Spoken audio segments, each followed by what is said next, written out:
साथियों नमस्कार। चुनाव हो चुके हैं, नतीजे आ चुके हैं, लेकिन दिल्ली में सरकार किसकी बनेगी इसको लेकर के गहमा गहमी मची हुई है।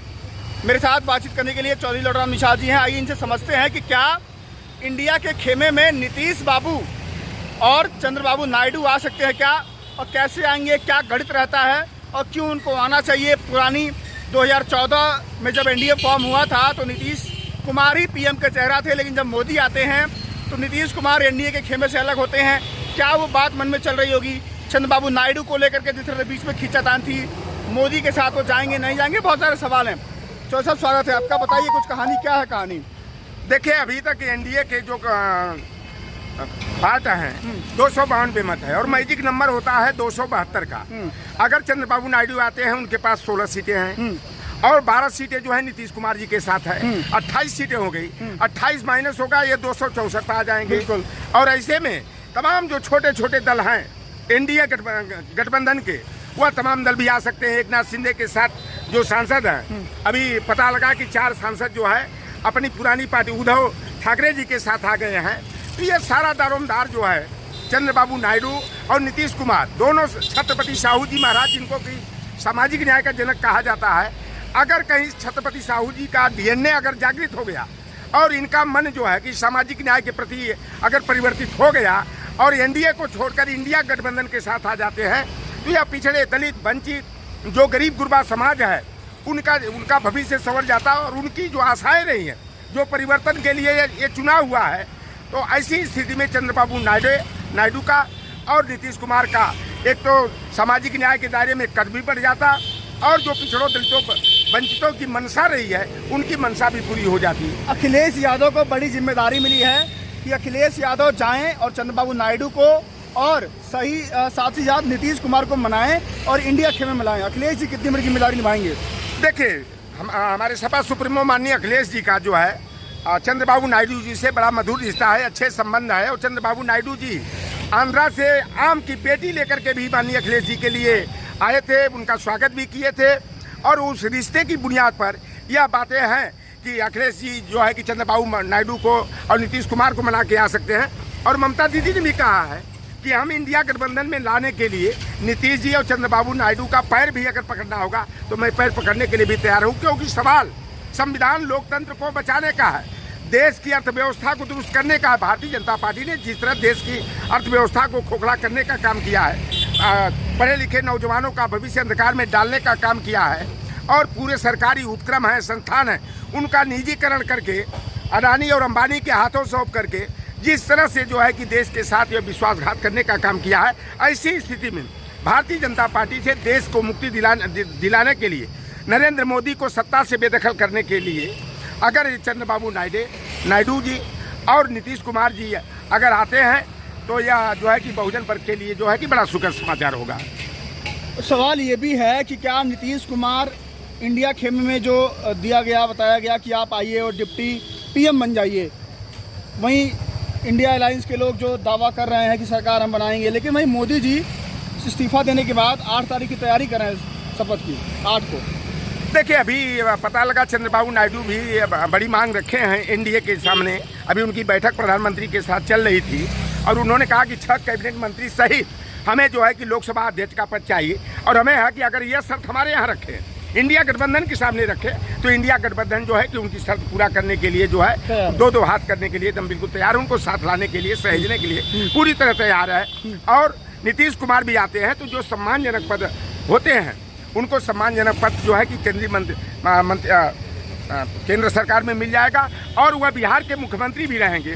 जहाँ तक ये सवाल है, लालू प्रसाद जी सामाजिक न्याय के महान योद्धा हैं और तेजस्वी यादव भी जो है कि ऐसी स्थिति में नीतीश कुमार को जो है कि अपने पाले में ला करके मुख्यमंत्री की कुर्सी जो है कि सौंपने के लिए पूरी तरह तैयार हो। बिहार में पटना से जब फ्लाइट उड़ी तो तेजस्वी और नीतीश कुमार साथ साथ में थे।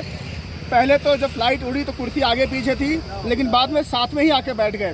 तो लगता है कि हवा हवा में कुछ बात हुई कि हवा हवा में बात होकर के बीजेपी की बात से बीजेपी के हाथ से बात निकल जाएगी, क्या लगता है? देखिए, तेजस्वी यादव एक संस्कारित लड़का माने जाते हैं। उन्होंने लालू जी ने जो है छोटे बड़े के साथ कैसा व्यवहार किया जलाते तेजस्वी यादव को दिया। ऐसी स्थिति में वो आकर के चाचा का हालचाल पूछा है और चाचा ने भी भतीजे का हालचाल पूछा है। और ऐसे में हो सकता है कि जो चाचा भतीजे के बीच रिश्ते में खटास रही है वह खटास दूर हो जाए। देखिए, राजनीति जो है संभावनाओं का खेल होता है कि नीतीश जी और चंद्रबाबू नायडू जी जो है और एक नाथ शिंदे के तमाम जो 7 सांसदों में से आधा से अधिक सांसद जो है जो भी इंडिया गठबंधन में आने के लिए जो है कि पूरा मन बना चुके हैं। अगर चंद्रबाबू ये भी है, अगर अखिलेश जी नीतीश कुमार को देश का प्रधानमंत्री बनाने के लिए आगे आते हैं कि आइए आप प्रधानमंत्री बनिए, तो क्या इंडिया अलायंस तैयार होगा? अखिलेश जी की बात मानी जाएगी?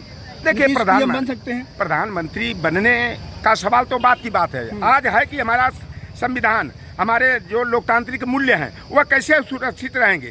देश की में जो परेशानी का हालात पैदा हुआ है उससे जनता को मुक्ति कैसे दिलाया जाए। ऐसे में प्रधानमंत्री पद के लिए जो है कि जिद करना हम लोग उचित नहीं समझते, क्योंकि देखिए जनता अगर की जो भावना है, जनता की भावना का अनादर अगर कोई नेता करता है तो वह नेता नहीं है, वह स्वार्थ में जो है कि वशीभूत होकर के काम करते।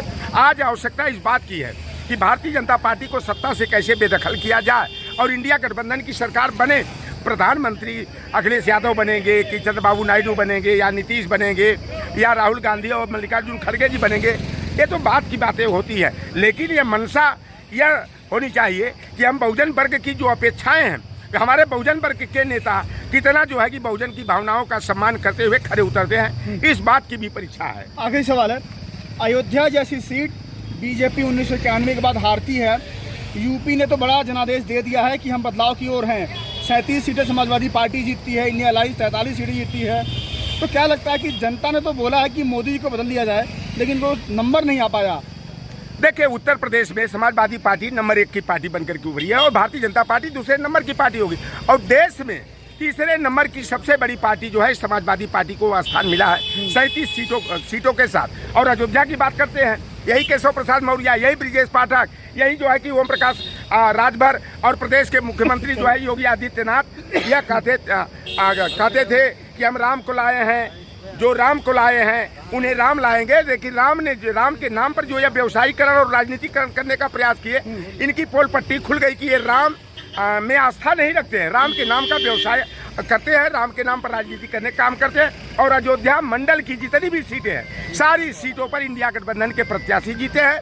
और दूसरा, इनकी कार्यशाला जो प्रयागराज में चलती है, चाहे कुंभ के नाम पर, धार्मिक मुद्दों के नाम पर, वहाँ पर केवल एक सीट फूलपुर छोड़ करके और शेष सभी सीटों पर जो है इंडिया गठबंधन के प्रत्याशी जीते हैं। जो इंडिया अलायंस के समर्थक है, क्या आप उनको विश्वास दिलाएंगे कि सरकार इंडिया अलायंस बनाएगी? देखिए, इंडिया गठबंधन के जितने लोग हैं, थोड़ा सा अगर हमें अपना हाथ आगे भी खींचना हो, बढ़ाना हो या पीछे खींचना हो, तो ऐसी स्थिति में जो है कि अपने को जो है कि सीमित करके जो है कि कैसे जो है कि मोदी को सत्ता से बेदखल किया जाए, इसके लिए जो है कि पद लोलुपता का परित्याग करके लोगों को जो है गले मिलना चाहिए, हाथ मिला करके जो है इंडिया गठबंधन की सरकार बनानी चाहिए। चलिए, इंडिया अलायंस की सरकार अभी बन सकती है। अखिलेश जी को बड़ी जिम्मेदारी मिली है। अखिलेश जी को चंद्रबाबू नायडू और नीतीश कुमार को मनाना है, एक साथ लाना है। अगर वो आता है, अगर वो दोनों इंडिया खेमे में आते हैं तो 28 सीटें कम होती हैं बीजेपी के पास, 264 सीटें बचेंगी इंडिया खेमे के पास। सरकार बननी मुश्किल है। अब देखते हैं कि 1-2 दिन में पिक्चर कितनी साफ होगी, कौन दिल्ली में सरकार बनाएगा, क्योंकि जनता ने तो कहीं ना कहीं बदलाव का जनादेश दिया है। लेकिन अब दिल्ली में क्या होगा देखने वाली बात होगी। जुड़ जाइए हमारे साथ, वीडियो को शेयर कीजिएगा, कोई सवाल होगा पूछिएगा। नमस्कार।